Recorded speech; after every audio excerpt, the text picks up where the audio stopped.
കർക്കിടക മാസത്തിൽ രാമരാജ്യമായി മാറുന്ന ഒരു ഗ്രാമത്തെ പരിചയപ്പെട്ടാലോ ഇനി. തിരുവനന്തപുരം നെയ്യാറ്റിൻകരയിലെ അരങ്ങൾ ഗ്രാമമാണ് രാമായണ ശീലുകളാൽ അനുഗ്രഹീതമാകുന്നത്. ഗ്രാമത്തിലെ ഓരോ വീടുകളിലും ബാലകാന്ഡം മുതൽ ശ്രീരാമ ഭഗവാന്റെ പട്ടാഭിഷേകം വരെയുള്ള മുഴുവൻ ഭാഗങ്ങളും പാരായണം ചെയ്യുന്ന അപൂർവ കാഴ്ച. ഇതാണ് തലസ്ഥാനത്തിന്റെ രാമരാജ്യമായ അരങ്ങൽ ഗ്രാമം. കർക്കിടക മാസത്തിലെ രാമായണ മാസാചരണം ഒരു നാടിന്റെ ഉത്സവമാക്കി കൊണ്ടാടുകയാണ് നെയ്യാറ്റിൻകര അതിയന്നൂർ ഗ്രാമപഞ്ചായത്തിലെ അരങ്ങൽ നിവാസികൾ. രാമായണ മാസാചരണത്തിന്റെ ഭാഗമായി ഗ്രാമത്തിലെ വിവിധ ഭാഗങ്ങളിലുള്ള വീടുകളിലായി ബാലകാന്ഡം മുതൽ ശ്രീരാമ ഭഗവാന്റെ പട്ടാഭിഷേകം വരെയുള്ള മുഴുവൻ ഭാഗങ്ങളും പാരായണം ചെയ്യും. പട്ടാഭിഷേകത്തോടെ ഭഗവാനെ ആ വീട്ടിൽ കുടുംബനാഥനായി കുടിയിരുത്തി ദീപാരാധനയോടെ ചടങ്ങുകൾ അവസാനിപ്പിക്കും.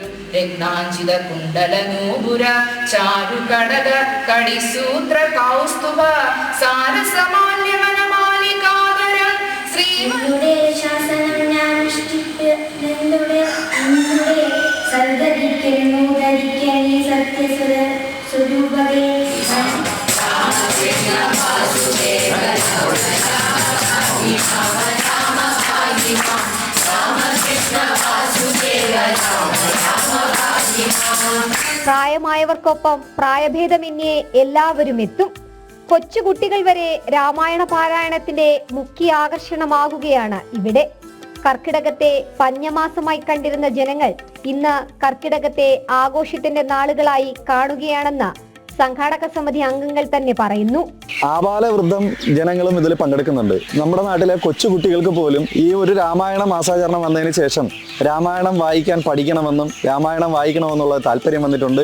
നമുക്കിപ്പോൾ പല വീടുകളിലും കുട്ടികൾ നന്നായി രാമായണം വായിക്കുന്നുണ്ട്. ഒരു പുതുതലമുറയ്ക്ക് രാമായണത്തിനോട് ഒരു താല്പര്യം ഉണ്ടാക്കാൻ നമുക്ക് ഈ കാര്യം കൊണ്ട് സാധിച്ചു എന്നുള്ളത് തന്നെയാണ് സത്യം. ചിങ്ങം 1 വെളുപ്പിന് അരങ്ങൽ ഗ്രാമത്തിലെ മഹാദേവ ക്ഷേത്ര സന്നിധിയിൽ മഹാപട്ടാഭിഷേകത്തോടെ ഗ്രാമത്തിലെ ആഘോഷം അവസാനിപ്പിക്കുന്നതാണ് ഇവിടുത്തെ പ്രത്യേകത. എല്ലാ ദിവസവും സന്ധ്യാസമയത്ത് നാട്ടിലെ ആബാലവൃദ്ധം ജനങ്ങളും വായനാ വീട്ടിൽ ഒത്തുചേരും. ഒന്നിച്ചു ചേർന്ന് പരമ്പരാഗതമായ രാമനാമം ജപിക്കുകയും ഭജന പാടുകയും ചെയ്യും. കർക്കിടകമായാൽ ഉദയം മുതൽ ഇങ്ങനെ സദാ നേരവും രാമമന്ത്രത്താൽ മുഖരിതമാകുന്ന അരങ്ങൽ ഗ്രാമത്തിലെ ഓരോ വീട്ടിലും നൂറുകണക്കിന് ഭക്തജനങ്ങൾ ഒത്തുകൂടുമ്പോൾ കർക്കിടക മാസം മുഴുവൻ അരങ്ങൽ ഉത്സവ പ്രതീതിയിലാണ്.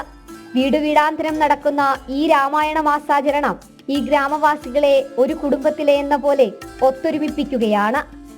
ജനം, തിരുവനന്തപുരം.